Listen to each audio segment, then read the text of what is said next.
What if the game you're playing isn't just a game, but a trap? Tonight, we dive into 3 terrifying VR experiences that blur the line between reality and nightmare. Each story will pull you deeper into shadows you thought didn't exist, where the reflections in your mirrors, the whispers in your mind, and the headset on your head might just be the last thing you ever see. Brace yourself, because once you enter, there's no going back.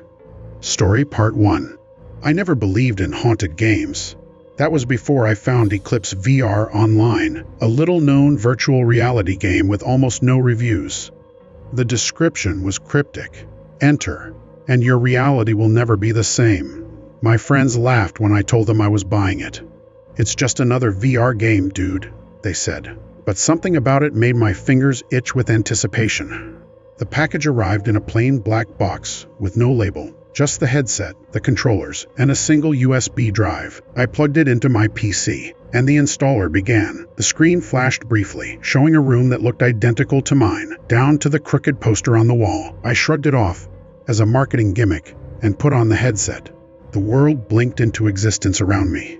I was standing in my own living room, but it wasn't quite right. The walls were slightly darker, the shadows longer, as if the light itself was being sucked out. I reached for the coffee mug on the table, and my hand passed through it. That's when I realized this wasn't just VR, this was something else entirely.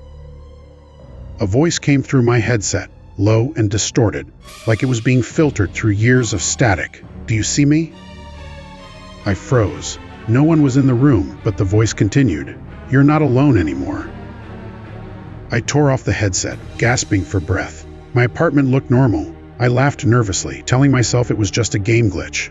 I didn't sleep that night. Every shadow in my room seemed to twitch, and I felt eyes on me, but there was no one there. The next day, I went back to the game. Curiosity had me in its grip. The second I put on the headset, the world had changed again. I wasn't in my living room this time. I was in a dark hallway. The walls were lined with mirrors, each reflecting my image perfectly, except one. In one mirror, my reflection didn't move with me. It smiled. "Play with me," it whispered. I stumbled back, almost dropping the headset. I shouldn't have gone further, but I did. The game demanded it, in a way that was both irresistible and terrifying. Each level became darker, more realistic. I wandered through abandoned houses, empty streets, places that looked exactly like my city, but completely deserted. I could hear footsteps behind me, whispering, always whispering, though no one was there. Then the glitches started. At first, it was subtle. Objects that weren't supposed to move shifted slightly when I blinked. Furniture appeared in places it wasn't before. Then, it became impossible to ignore. People, or figures, appeared in the corners of my vision. Shadowy, featureless, always standing just out of reach. They never attacked, but they were watching. I tried to quit the game. I tried uninstalling it. Nothing worked. Every time I put on the headset, it launched instantly, even without my consent.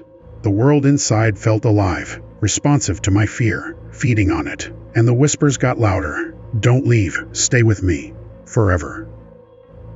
Days blurred together. I stopped leaving my apartment. I stopped eating. I stopped sleeping, except inside the game. And when I did sleep, I dreamt of the mirrors, the reflections smiling, waiting. One night, desperate for answers, I searched for anything about Eclipse VR Online. There was nothing. No reviews, no forum posts, no evidence it even existed before yesterday. It was as if the game had appeared just for me. Then I found a hidden file on the USB drive, labeled Rules. My hands shook as I opened it. The text was simple. Do not remove the headset. Do not shut down the system. Do not ignore the reflection. The reflection is your key. Fail, and it becomes your reality. I laughed nervously, thinking it was some creepy in-joke. But the next level forced me to understand the warning. The game now placed me in a version of my bedroom I had never seen. The ceiling was lower, the walls cracked, the air thick and cold. And there, in the mirror across from my bed, was a figure. Not a reflection, a copy of me. It smiled, showing teeth I didn't have. I tried to look away, tried to turn off the headset, but it wouldn't let me. The reflection stepped closer, and I realized it was moving on its own. My stomach turned as it opened its mouth to speak. and the words echoed in my own voice. "Now, it's your turn." I screamed, and when I pulled the headset off, my apartment was gone. The mirrors were everywhere, on every wall, every surface. The reflection wasn't in the mirror anymore. It was standing beside me. And then I understood. The game hadn't been virtual. It had been a gateway. And the reflection? It wasn't me. It was the player the game had made out of me. I tried to run, but the figure grabbed my arm with a strength that wasn't human. "You can never leave," it whispered, and I realized I couldn't. My body was already inside the mirrors. Somewhere, out there, the headset waits for the next player. The game is still running, and I am still playing. Because the reflection doesn't just copy you, it replaces you. And tonight, someone else will put on the headset, and I'll watch from the shadows, waiting for my chance to escape. Story, Part 2. I thought I had seen it all in gaming. Bugs, glitches, rage quits. But then I found Phantom VR, a game advertised on a dark corner of a forum. The tagline alone made my skin crawl. "Your mind is the controller. Play wisely." The download link was odd, a long string of characters with no website. I shrugged and installed it anyway. The moment I put on the headset, I wasn't in a game menu. I was in a hospital room. White walls, flickering lights, the smell of antiseptic almost tangible. My heart skipped. I hadn't chosen a level, hadn't clicked anything. A monitor in the room turned on by itself. Letters typed across the screen. "Do you remember this place?" I froze. This wasn't a game environment I recognized. Then a voice echoed in my headset, soft and distant. "You left me here. Why?" The room shifted suddenly. Walls melted into hallways, long and empty, echoing with faint cries. I tried to remove the headset, but my hands passed through it like smoke. Panic surged as I realized I couldn't take it off. The game started to follow me. Figures appeared at the end of corridors, blurry, human-shaped, always just out of reach. Sometimes I caught glimpses of faces I recognized. Classmates who had disappeared years ago, people I had known in passing, even strangers I swear I'd never met. Their eyes were empty, but they screamed silently at me.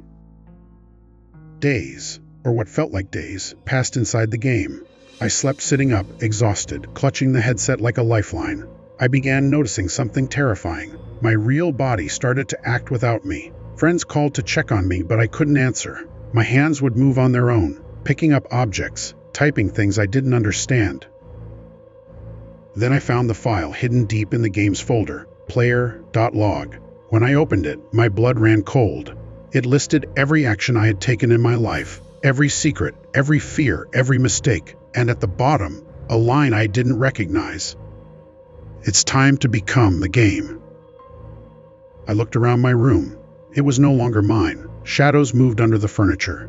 Mirrors reflected a version of me with black eyes and a twisted grin. The headset had been more than virtual. It had been pulling my mind, reshaping reality. I tried to scream. Nothing came out. My reflection whispered, "You don't exist anymore. Only the first do." Then, with a sudden jolt, I was in the real world again, or so I thought. My phone rang. On the screen was a video feed from my own room, and there I was, asleep, wearing the headset, smiling. And somewhere in the darkness, the game was still running, waiting for the next player to log in, to take my place, while I sat trapped in the code, unable to move, unable to warn anyone. Because in Phantom VR, the player is never really the winner. Story, Part 3. I never thought a game could trap you. That was until I downloaded Oblivion VR. It wasn't on Steam, not on Oculus, nowhere mainstream. Just a single, obscure torrent link on a hacker forum. The description was short: play if you dare, leave if you can. The download was fast, eerily fast. The files were tiny, almost nothing, yet the installer was massive. I laughed, thinking it was just bad coding. I put on the headset, and the world around me dissolved. I was standing in my bedroom, or what looked like it. Everything was slightly off. The window was taller. The posters were different. My bed wasn't made. The strangest thing, I could hear my own breathing, but it wasn't my breath. It was slower, deeper, and it echoed like it belonged to someone else.